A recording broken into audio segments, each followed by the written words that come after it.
दोस्तों शहद एक ऐसी चीज़ है जो मज़ेदार होने के साथ साथ बहुत सारी अमराज से निजात भी दिलाता है। सब्सक्राइब कीजिए अरसलान एसआर यूट्यूब चैनल ताकि हमारी हर आने वाली वीडियो आप तक आसानी से पहुंचती रहे। दोस्तों इस वीडियो में मैं आपको शहद के ऐसे फ़वाइद बताऊंगा जो कि आपने आज तक नहीं सुने होंगे। तो शुरू करते हैं अपना काउंटडाउन। नंबर 1। दोस्तों शहद में पानी मिलाकर कुली करने से मुंह के छाले बिल्कुल ठीक हो जाते हैं। नंबर 2। चेहरे पर मौजूद छाले, दाग और ज़ख्म के निशान शहद के इस्तेमाल से बिल्कुल ख़त्म हो जाते हैं और चेहरा बिल्कुल साफ़ और तरोताज़ा हो जाता है। नंबर 3।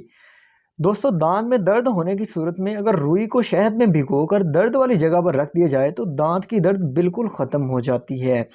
नंबर 4। शहद खाने से नज़र तेज़ होती है और ये मोतिये के मरज़ के लिए भी बहुत ज़्यादा मुफीद है। नंबर 5।